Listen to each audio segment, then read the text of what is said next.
ओम गुरुवे नमः। ओम गुरुत्तमाय नमः। वंदे कृष्णं जगद्गुरु। सद्गुरुदेव भगवान की चरण रज एवं भगवान श्री कृष्ण की चरणारविंद चरण रज की प्रेरणा से एक मानव आकृति, मानव पिंड के माध्यम से, इस वाणी के माध्यम से आज मैं तत्व दर्शन पे कुछ चर्चा करना चाहता हूँ।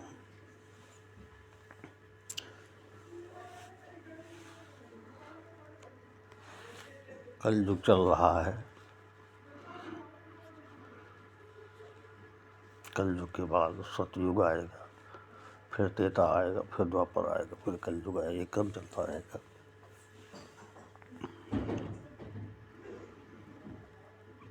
तत्व दर्शन की ज्ञान सभी के लिए आवश्यक है। जीवन में सबको जानकारी होना चाहिए कि तत्व क्या है, भगवत तत्व क्या है, मालिक तत्व क्या है। सबका मालिक एक है, उसका मूल तत्व क्या है। सृष्टि बनी है, सृष्टि के बारे में जानकारी होनी चाहिए, इसलिए कि हमारा मानव जीवन काल लगभग सभी 100 साल का मान के चला जाता है। तो इस जीवन काल को सुव्यवस्थित ढंग से जीने के लिए जीवन में जानकारी भी बहुत आवश्यक है।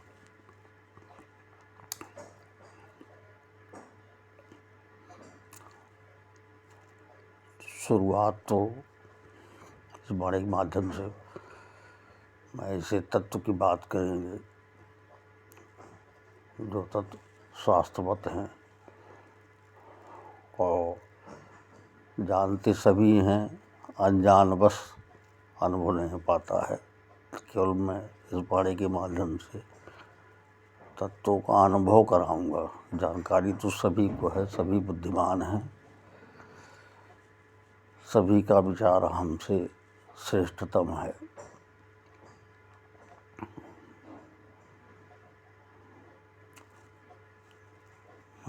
हर वीडियो में अपनी वाणी से बोलता हूँ कि सभी में अपने विचारों को सर्वश्रेष्ठ मानने की वृत्ति सब में है। अपने विचारों को सर्वश्रेष्ठ हर व्यक्ति मानता है और विचार सभी का सर्वश्रेष्ठ है भी। बस समझदारी की बात है, कौन कितना प्रयोग कैसे कर रहा है।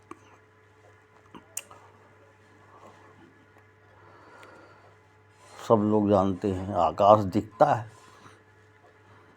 तत्व में आकाश दिखता है, जहाँ से इस शरीर की रचना होती है। आकाश तत्व से शुरुआत है यहाँ की। तो पंच तत्व पहले तो सभी जानते ही हैं। पंच तत्व में आकाश, वायु, अग्नि, जल, पृथ्वी, ये पंच तत्व हैं। ये पंचभूत भी कहे जाते हैं। इन्हीं के सम्मिश्रण से एक नियंत्रित पिंड हमारे मानव आकृति मिल जाती है।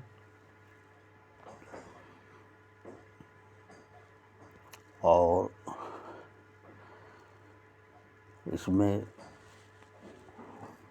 जिसको प्राण रूप में हम लोग जानते हैं, वो भगवत स्वरूप है। वही परमात्मा है, वही कृष्ण है, वही सबके मालिक हैं। प्राण सभी में विद्यमान होते हैं।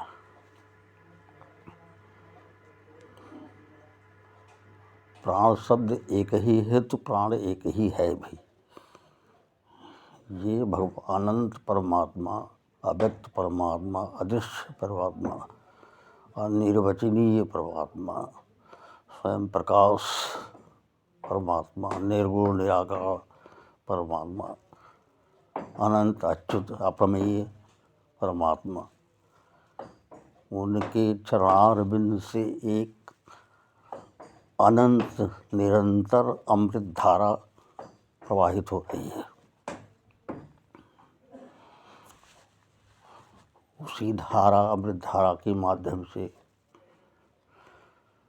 संपूर्ण सृष्टि की रचना हुई है और उसी अमृत धारा के माध्यम से भगवान अपने चरण रज के माध्यम से, अमृत धारा के माध्यम से प्राण अंश सभी में विद्यमान की हुई है, जिसको माना जाता है। भगवान कृष्ण ने स्पष्ट शब्दों में कहा है पुराणों में, भगवत गीता में भी, भागवत महापुराण में भी, कि अनंत ब्रह्मांड में मेरे अलावा, मेरे अतिरिक्त कुछ है ही नहीं है।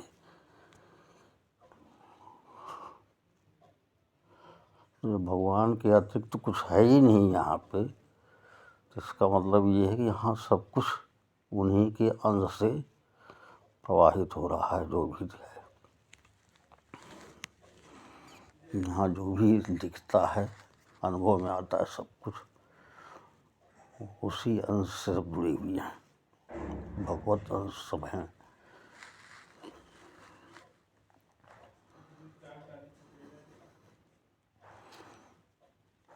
हमारे धर्म के ज्ञानी पुरुष, महापुरुष, पूज्य संत इसको अपने ढंग से अनुभव कर लेते हैं। भगवान कृष्ण, भगवान परमात्मा किसको क्या अनुभव कराते हैं, ये उनकी अपनी इच्छा है।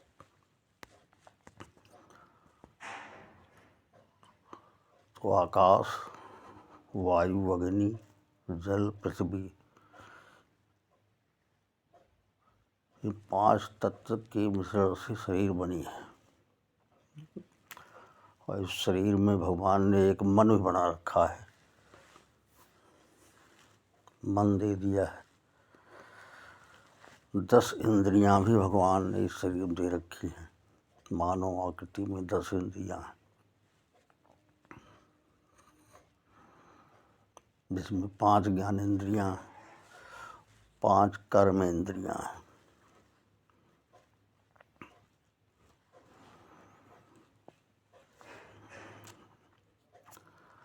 ज्ञान इंद्रियों में क्रम वाइज आप देखिए, सब आपको अनुभव होगा। आँख से हम देखते हैं, कान से हम सुनते हैं, नाक से सूंघने का काम होता है, रसना है जिससे हम भोजन ग्रहण करते हैं, स्वाद लेते हैं, त्वचा है इससे हम स्पर्श का अनुभव करते हैं। ये 5 ज्ञान इंद्रियां हैं। इसी प्रकार 5 कर्म इंद्रिय भी हैं।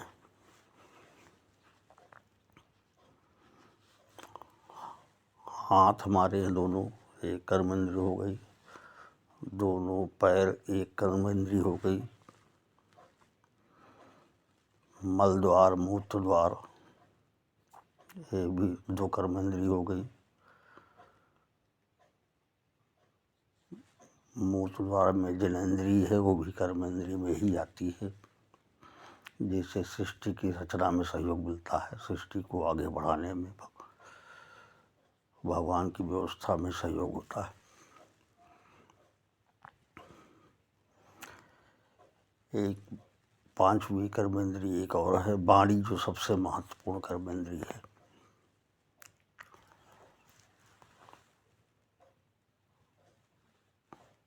हाथ, पैर, मल, मूत्र, वाणी, ये कर्म इंद्रिय।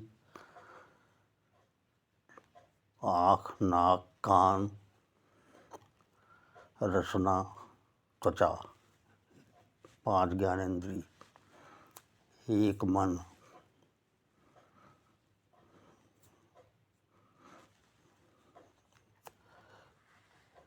ये 11 हैं,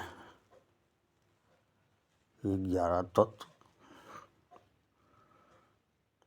5 पंच महाभूत, पांचों तत्व हैं, आकाश, वायु, अग्नि, जल, पृथ्वी, और 11 तत्व ये हैं। 11 5 16 तत्व ये बने, और ज्ञानेंद्रियों के 5 विषय हैं जो जीवन में बहुत सहयोग करते हैं। अब कौन उसको किस भाषा में परिभाषित करता है उस पर हम कुछ नहीं टिप्पणी करेंगे, लेकिन पांचों ज्ञानेंद्रियों का 5 विषय है।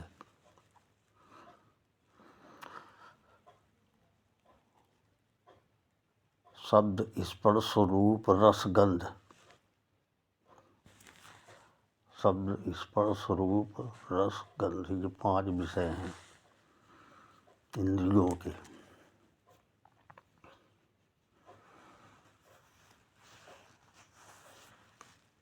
दसों इंद्रियों में 5 विषय का संयोग बनता है, जो 5 विषय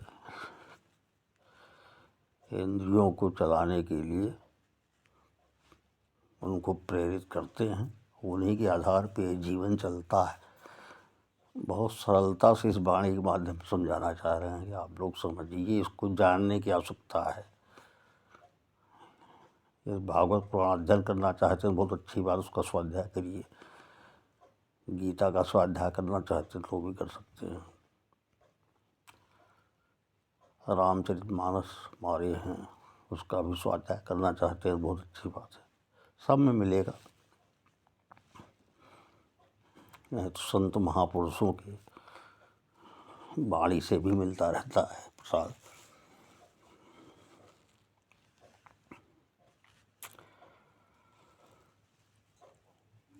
तो जो विषय है, विषय पे समझिए। शब्द का कितना महत्व है ये सब लोग जानते हैं। शब्द को ब्रह्म भी कहा गया है। शब्द अनंत है, इससे ब्रह्म अनंत है, शब्द भी अनंत है। शब्द परमात्मा का स्वरूप है, शब्द अनंत है, शब्द की कोई सीमाएं नहीं, इतने शब्द हैं। और ये शब्द एक शब्द जो है वातावरण में निरंतर गूंजते रहते हैं। अनंत बहुत बड़ा है, अनंत तो अनंत ही है, तो अनंत में शब्दों सब वहीं पर रहते हैं। शब्दों से विचारों का आदान प्रदान होता है। वाणी का बहुत बड़ा रोल है अपना।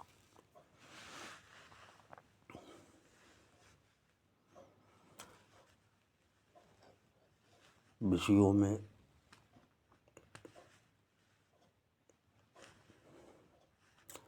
स्पर्श विषय है। स्पर्श मन चाहता है कि कोई भी चीज़ हम स्पर्श करें, तो फूलों की स्पर्श करें या कोई सौंदर्यवान चीज़ स्पर्श करें। ये मन की वृत्ति है, इंद्रियों की वृत्ति है, स्पर्श की वृत्ति, स्पर्श इंद्रिय की वृत्ति है। ये जो है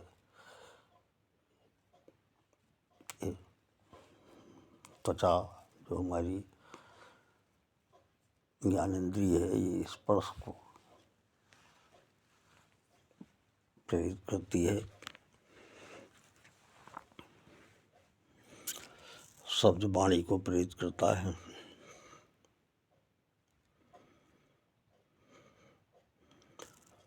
आँख रूप की तरफ जाता है। संसार में अनंत में जो भी हमारी आँख की सीमाएं हैं उसको देखने का काम करता है आँख।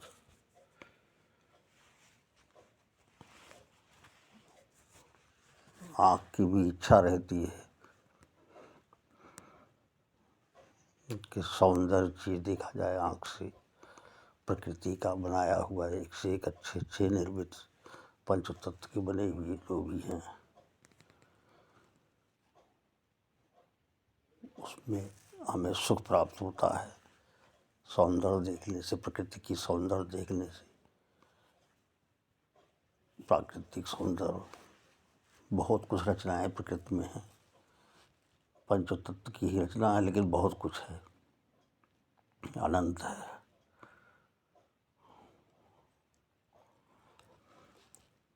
कान है तो कान के माध्यम से हम लोग सभी की आवाज़ें सुनते हैं, ध्वनि सुनाई पड़ती है, सब कुछ।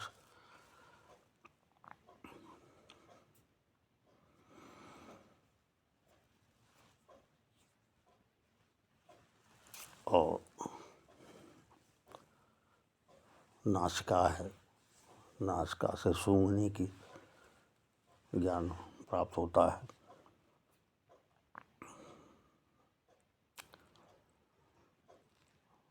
तो सूंघने में भी हमारी प्रवृत्ति यही होती है कि सुगंधित फूल, वस्तु, कोई भी चीज़ हो जो हमें स्वीकार होती है।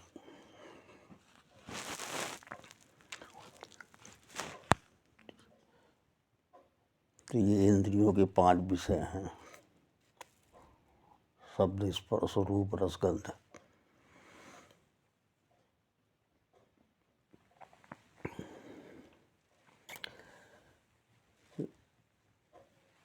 यही हमें रसना जो है,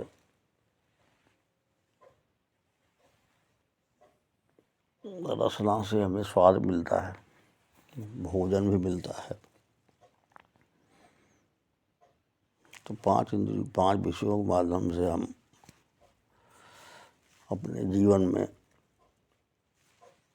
सुख की इच्छाएं भी रखते हैं, कामनाएं भी रखते हैं कि 5 विषय के सुख हमें मिले तो हमें अच्छा लगेगा।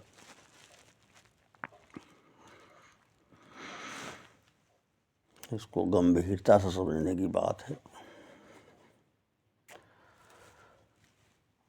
जीवन है, 100 साल का जीवन है।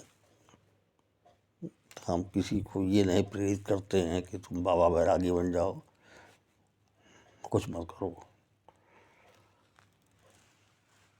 हम इस पानी के भगवान, भगवत कृपा और सदगुरु भगवान की प्रेरणा से चिंतन में आता है कि 100 साल का जीवन है तो ये जीवन सुव्यवस्थित, सुचारू रूप से चले, ये चिंतन में आता है।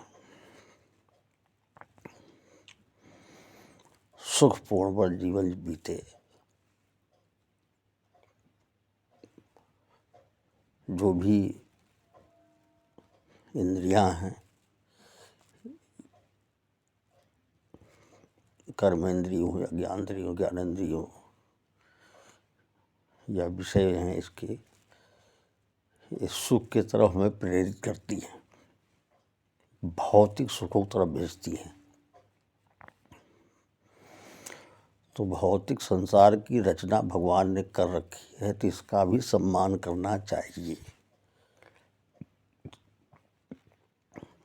अगर सभी लोग कह दें नहीं, पूरा विरक्ति हो जाए, तो क्या संसार को बंद कर दिया जाना चाहिए?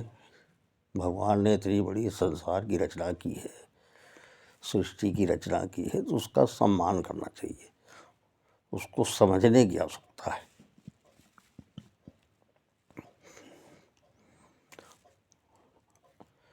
सुख पूर्वक जीवन चलाने की आवश्यकता है और उसके लिए क्या करना चाहिए, इस चिंतन, इस बाणी के माध्यम से कहना चाहूँगा।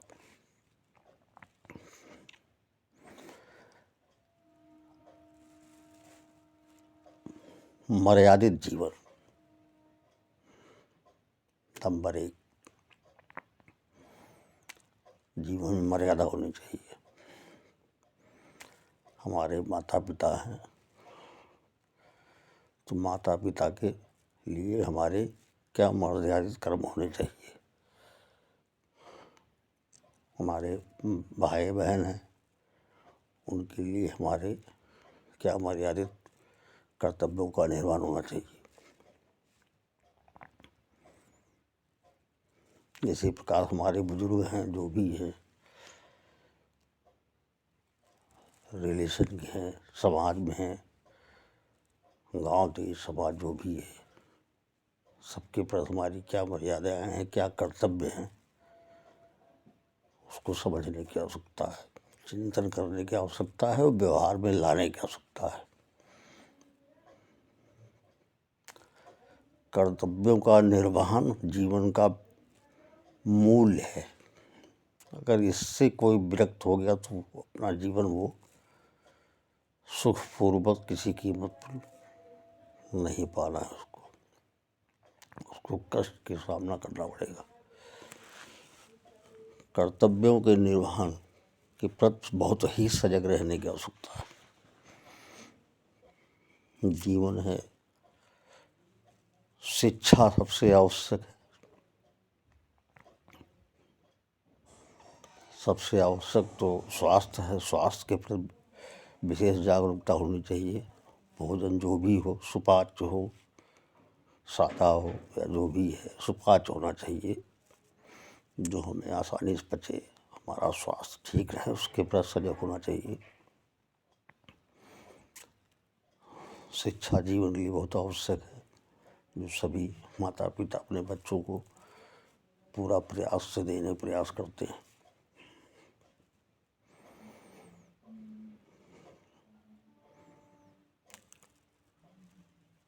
कर्म भूमि में कर्म, जिसको कार्य एवं व्यवहार कहा जाता है, व्यवहार वाणी से बनता है, कार्य हमारे विवेक से और कर्मेंद्रियों से होते हैं।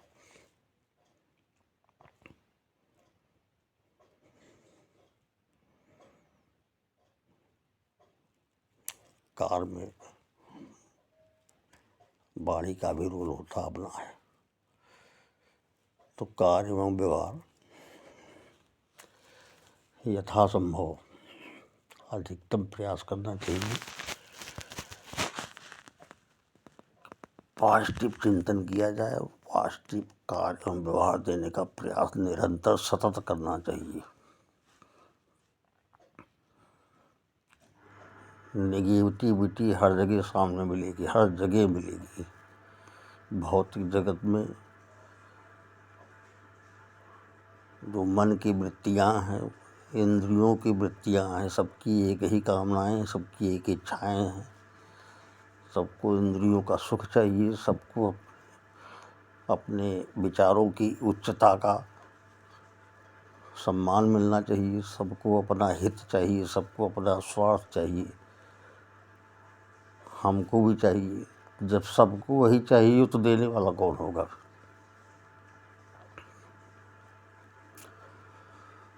तो देने वाले भी बनना चाहिए। पहले हम क्या बांट रहे हैं?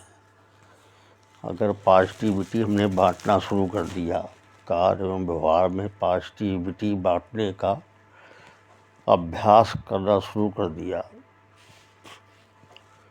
तो भगवान की कृपा से अगर ये प्रसाद मिल गया पॉजिटिविटी बांटने का, तो नेगेटिविटी कम से कम हमारे जीवन में तो आनी फिर नहीं आ पाएगी। उस पर हर जगह पॉजिटिविटी उसको काटती रहेगी, हमारा जीवन निरंतर आगे बढ़ता रहेगा।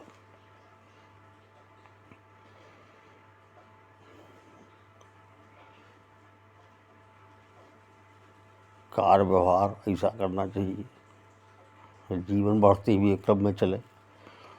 बहुत उछाल की आवश्यकता नहीं है। सभी लोग जानते हैं देश का, संसार की स्थितियाँ क्या हैं, क्या आर्थिक स्थितियाँ हैं, क्या समृद्धि है, क्या विकास है, क्या हो रहा है, कैसे हो रहा है, क्या होना है, सभी को जानकारी है। उन्हीं के बीच में जीवन पार भी करना है, तो संभल के चलने की आवश्यकता है। जो जीवन की मूल आवश्यकताएं हैं, आवश्यक आवश्यकताएं, वो तो सभी के लिए आवश्यक है। उसके लिए तो विशेष प्रयासरत होना ही चाहिए।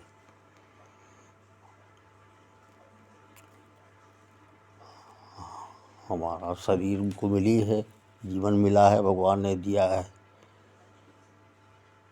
तो सभी को अच्छा स्वास्थ्य चाहिए ही चाहिए। भोजन चाहिए ही चाहिए। तन ढकने के लिए वस्त्र चाहिए ही चाहिए। शिक्षा चाहिए ही चाहिए। रहने के लिए आवास भी चाहिए। तो ये सब आवश्यकताएं तो मूल आवश्यकताएं हैं। इसके लिए तो विशेष से विशेष प्रयास निरंतर जारी रखना चाहिए। लेकिन प्रयास नैतिक होना चाहिए, पॉजिटिव होना चाहिए। जीवन का एक सूत्र आपके लिए पूरे जीवन में वरदान का काम करेगा। वो सूत्र, अपने कार्य एवं व्यवहार से मैं किसी का अपमान और आचरण नहीं करूँगा। ये संकल्प लेने की आवश्यकता है, इसको अभ्यास में लाने की आवश्यकता है। अगर ये सूत्र हमारे जीवन में आ गया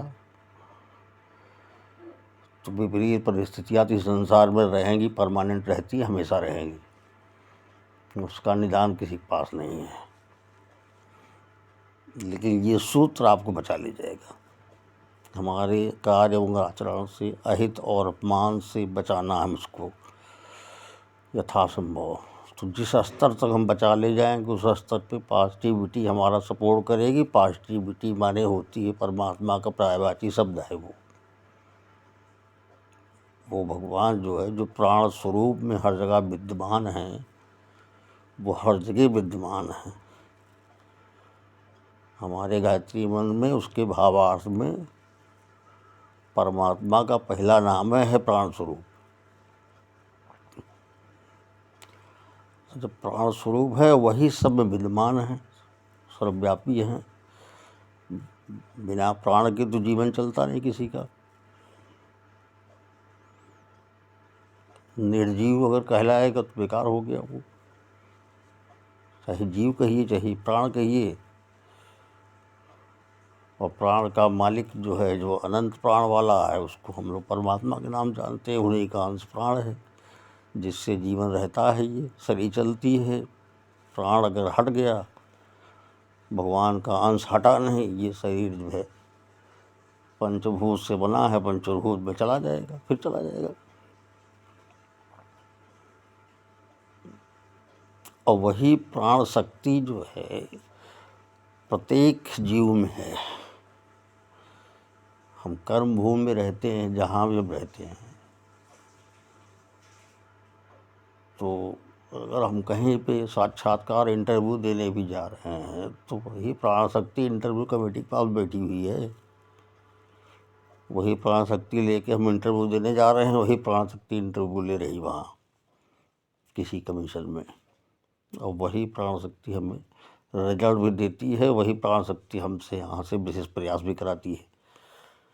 काम सब एक ही का है, केवल समझने का फेर है।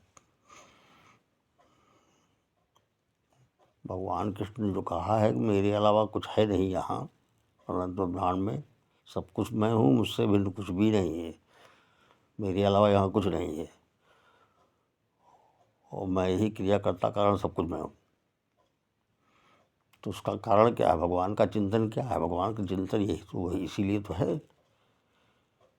उनको मालूम है कहीं भी इंटरव्यू लेने वाले भी हम ही रहते हैं, और इंटरव्यू देने वाले भी रहते हैं, और रिजल्ट देने वाले भी हम ही हैं।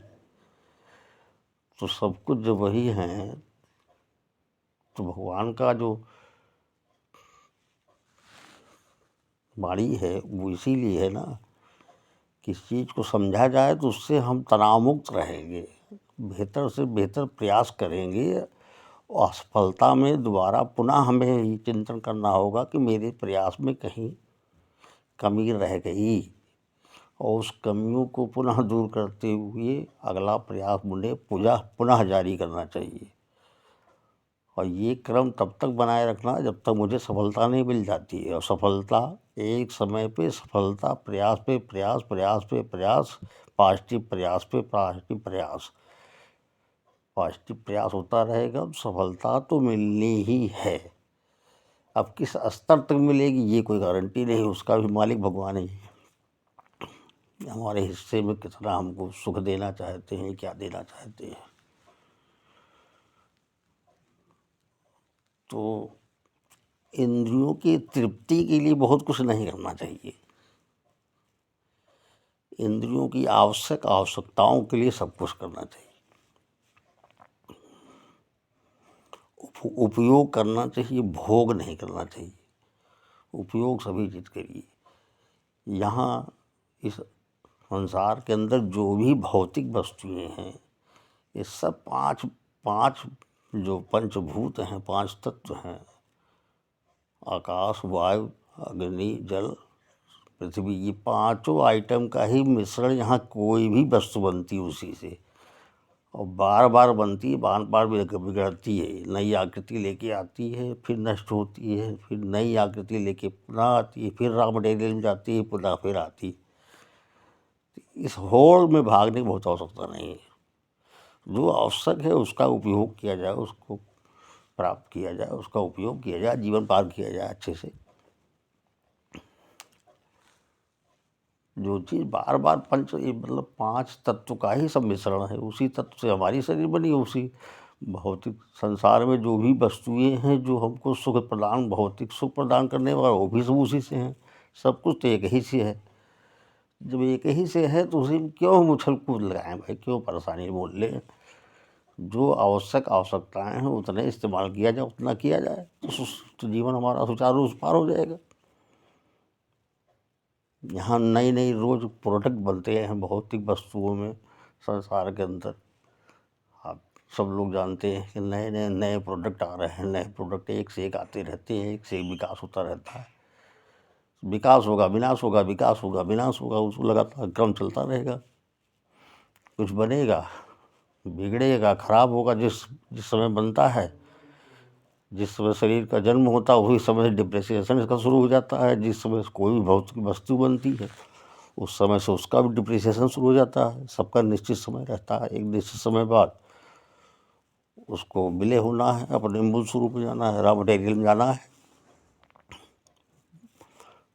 पुनः नए प्रोडक्ट से फिर बाहर आएगा ऊर्जा लेके। ऊर्जा प्राण है, तो प्राण शक्ति तो हर जगह विद्यमान है। अगर हमारे मानव शरीर में प्राण शक्ति विद्यमान है तो भौतिक जगत की जो भी वस्तुएं हैं, जो वो एक रूप आकृति लेके आती है, उसे एक क्षमता लेके आती है ना कि इस प्रोडक्ट के माध्यम से ये कार्य होगा, तो वो कार्य करने वाला वो जो शक्ति है, वही प्राण शक्ति उसकी है। तो सब कुछ तो एक ही से गौण हो रहा है, एक ही सत्ता से यहाँ सब कुछ चल रहा है। अगर भगवान कृष्ण कहते हैं कि हमारे अलावा कुछ नहीं, तो सत्य है, उसको तो कोई नकार ही नहीं सकता। खाली समझने की बात है, समझ लीजिए कि भौतिक वस्तुओं में जो भी चीज़ें बनती हैं तो एक क्षमता लेके आती है। एक मोबाइल है तो भी अपनी क्षमता लेके आती है, कितने समय तक हमको काम करना है, सिस्टम चलेगा ये। तो उतने समय तक की जो उसकी शक्ति है, तो वही उसकी प्राण शक्ति है, तो वो भगवत शक्ति है। टीवी है, फ्रिज है, या मकान बन रहे हैं, अच्छी अच्छी बिल्डिंगें बनती हैं, उसमें सीमेंट है, लोहा है, बालू है, मटेरियल है, जो भी लग रहे हैं, सबकी एक सीमित अवधि है, सबकी सीमाएं हैं, समय है सबका। कितने समय तक उसकी शक्ति रहेगी उसमें। सीमेंट की शक्ति अलग है, लोहे की शक्ति अपनी अलग है, इतने साल तक इसकी क्षमता रहे। ईंटे की क्षमता सबकी उसकी भी अलग है, कितने दिन तक ईंटा रहेगा, उसके बाद मिट्टी बन जाएगा। तो सबकी एक समय है, वो तब तक वो शक्ति विद्यमान रहती है एक समय तक, और सबका निश्चित समय रहता है। और उसमें जो प्राण शक्ति है वही प्राण शक्ति है। देखने का नज़रिया होना चाहिए। तो यहाँ जो भी भौतिक आइटम हैं तो सभी पंच भौतिक से बने हैं। पंच भौतिक में बार बार विलय होते हैं, बार बार निकलते हैं, बार बार उसी में जाते आते रहते हैं, वो चलता रहेगा ये क्रम। अब ये क्रम कब तक चलेगा ये तो अनंत का मालिक ही जानता है।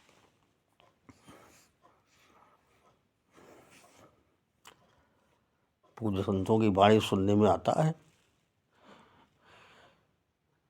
कि सतयुग आता है, त्रेता आता है, द्वापर है, कलयुग है, फिर पुनः सतयुग, फिर त्रेता, फिर द्वापर, फिर कलयुग, फिर पुनः सतयुग, विक्रम बना हुआ है।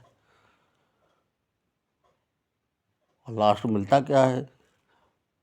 सतयुग भी एक शब्द है, त्रेता भी एक शब्द है, द्वापर भी एक शब्द है, कलयुग भी एक शब्द है। शब्द है, शब्द को ब्रह्म कहा गया है। अगर विश्वास नहीं हो तो सबके पास स्मार्टफोन है, पूछ लीजिए गूगल से शब्द क्या है, शब्द ब्रह्म क्या है, तो शब्द ब्रह्म बता देगा, वही बता देगा। सांस पढ़ने की आवश्यकता नहीं है आपको, शब्द को ही ब्रह्म कहा गया है। तो यहाँ तो सब कुछ एक ही सत्ता चल रहा है, एक ही सत्ता रमण कर रही, खाली समझने की बात है।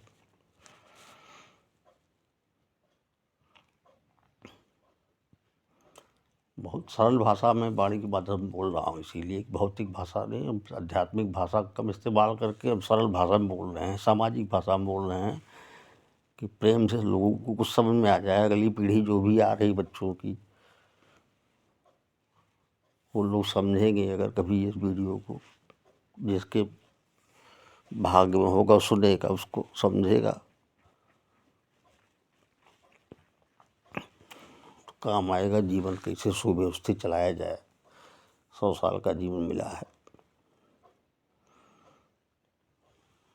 बेहतर से बेहतर सकारात्मक कर्तव्यों का निर्वहन जीवन की मूल आवश्यकता है, मूल धरोहर भी है ये। अहित अपमान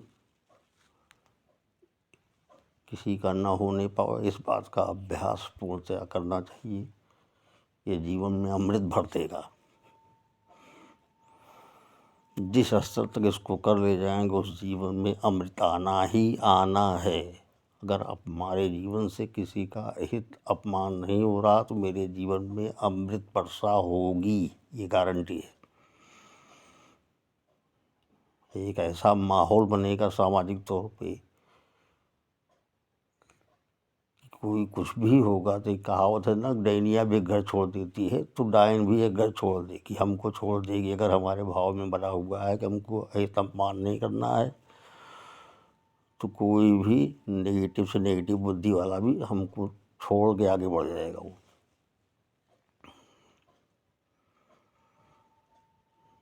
विचार करिए, हम लोगों का समाज कितने आदमी का है। अगर विश्व की आबादी देखा जाए तो 7-8 अरब की आबादी विश्व की है। हमको लोग को व्यक्तिगत जानने में, हमें व्यक्तिगत जानने वाला इस समाज में मुश्किल से 100-200 आदमी होंगे। 4-6 हमारे घर के सदस्य, 25-50-100 हमारे रिश्तेदार, 25-50 मोहल्ले वाले, गांव वाले, 100 वाले, तो मुश्किल से 200-400 आदमी का समाज हम लोगों का है। यही क्रम सभी का है। सभी के पास जो उसका व्यक्तिगत समाज है, जिससे ज़्यादा घुला मिला रहता है, उसकी सीमाएं सबकी 200-400 से ऊपर किसी की नहीं है इस संसार के अंदर। बहुत बड़ा VIP होगा, बहुत बड़े पद पे होगा तो उसका अपना एक कैटेगरी होती है, तो उस कैटेगरी के अनुसार जो है वो 200-400 आदमी का ही समाज उसका भी है। यहाँ किसी का समाज 200-500 से ज़्यादा किसी का नहीं है। और यही क्रम बना हुआ है। हम लोग 200-500 आदमी बीच में जीवन चलाते हैं और पूरा जीवन बीत जाता है इसी में। इसके आगे हम आगे बढ़ ही नहीं सकते हैं, कोई नहीं बढ़ पाता है। जानने के लिए तो राजा को पूरा संसार जानता है, राजा है, देश जानता है, राजा है कोई, लेकिन वो हमारे समाज से थोड़ो, हमसे थोड़ो जुड़े हैं। वो तो राजा है, मैं प्रजा हूँ, संबंध वही है। जो व्यक्तिगत हमसे जुड़ा हुआ वो समाज 200-400 आदमी से अधिक किसी का समान नहीं होता है। और इसी 200-400 में हम लोग जो है भौतिकवाद, बुद्धिमानी, सब कुछ इसी में, सारी समस्या इसी में है। सबसे पहले तो अपने घर परिवार रिश्तेदारी में भी अपना बड़प्पन, अपना सम्मान, अपना हित, इसी को प्रदर्शित करने में हम लोग लगे रहते हैं कि हमारा कितना सम्मान है, हमारा कितना विकास है।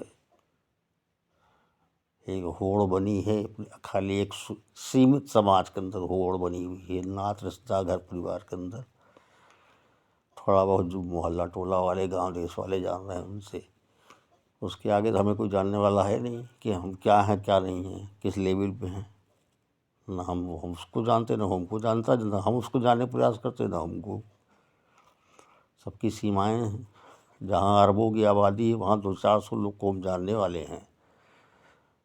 तो हमारी कितनी सामर्थ्य है। हमारी सामर्थ्य मच्छर के बराबर हो गई फिर तो। अरबों में 200-400 की जो संख्या है वो मच्छर के बराबर हो गई। फिर अब मच्छरों बराबर नहीं हम लोग हैं।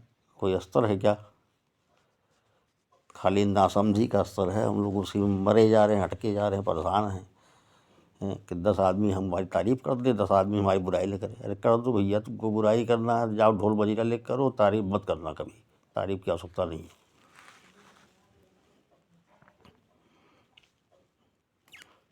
ध्यान रखने की बात है, यहाँ विचारों में भिन्नता है। सभी के विवेक सर्वश्रेष्ठ हैं, वो मानने की प्रवृत्ति सब में भरी है। इस तत्व का चिंतन हम लोग कर रहे थे।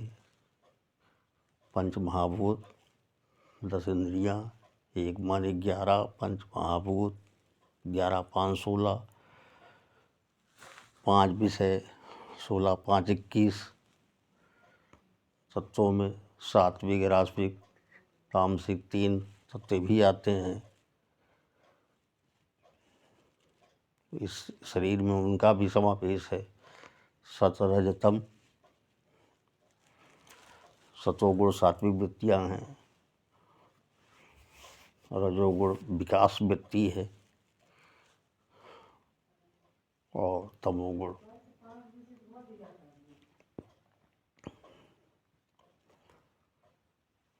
तामसी वृत्तियाँ जिसको कहते हैं। तो तामसी वृत्तियों का परिभाषा ये है कि अपने विकारों को नष्ट करने की वृत्ति होनी चाहिए। जो नकारात्मक विचार हैं उनको तामसिक मानिए नहीं, बल्कि तामसिक से काट दीजिए उनको।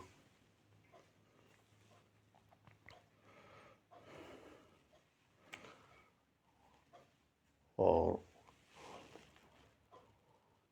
राजसिक वृत्तियाँ विकासशील होती हैं,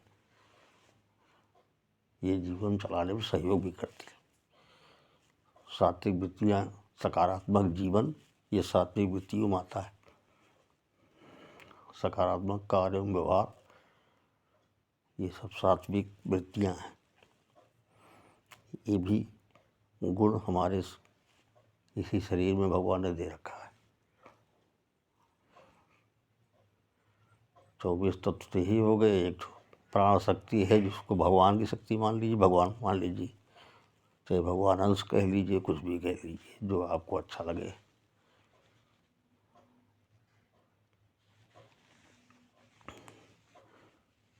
अगर आकाश तत्व से ऊपर जाइए तो अहंकार भी आता है।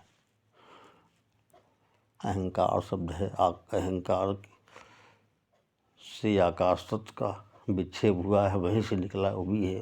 वो भगवान के अमृत धारा से वो भी निकले हैं। उसके ऊपर महातत्व है, जहाँ से अहंकार का विक्षेप हुआ है, वो महातत्व का विक्षेप हुआ तो अहंकार आया। उससे ऊपर महातत्व से जाएंगे प्रकृति है। प्रकृति के ऊपर पुरुष रूप भगवान का है, जहाँ से शुरुआत करते हैं संसार की रचना करने के लिए। उससे ऊपर वो अदृश्य अव्यक्त परमात्मा है, अनंत, जहाँ कोई सीमा नहीं, कोई उनके बारे में कुछ नहीं जानता है। सभी लोग अपने अपने भाव व्यक्त करते हैं। जो जिस भाव से जानना चाहता है, जिसको जितना जानना चाहते, जितना उसको बताना चाहते बता देंगे। ये तत्व दर्शन है, इसको जानने की भी आवश्यकता है। इस चिंतन के अनुसार यहाँ सभी की आवश्यकता है। अगर भगवान ने रचना की है तो भगवान के किसी भी रचना का अपमान नहीं किया जा सकता, तो सबका सम्मान है।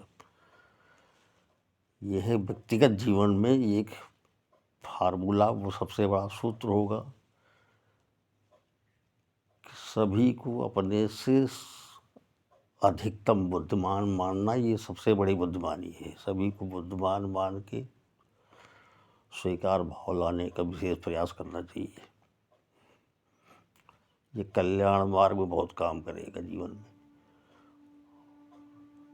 दूसरा फार्मूला, दूसरा सूत्र, हमारे जीवन से किसी का अहित और अपमान नहीं होना चाहिए। इसका भी अभ्यास हमारे जीवन में बहुत काम करेगा। निरंतर अपने लक्ष्य के प्रति कर्तव्यवान रहेंगे। जब तक सफलता नहीं मिलती तब तक सकारात्मक कर्म करते रहेंगे। अपेक्षा रहित जीवन रहेगा। आकृतियाँ सबकी एक हैं, एक ही प्राण शक्ति सभी में विद्यमान है, पांचों तत्व सभी आकृतियाँ हैं। किसी विशेष आकृति से हम कोई अपेक्षा नहीं रखते हैं। हमारी मदद मेरे कार्य एवं व्यवहार के अनुसार भगवान की अनंत आकृतियों में से अनपेक्षित मदद कोई न कोई आकृति करेगी, ये गारंटी है। जिसको समझने की चीज़ें हैं। शेष आगे आज की वाणी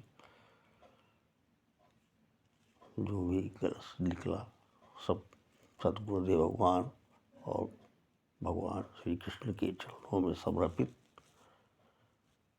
कोई त्रुटि हो तो मुझे क्षमा करें। वंदे कृष्णम जगद्गुरु। ओम गुरुवे नमः। ओम गुरुत्वाय नमः।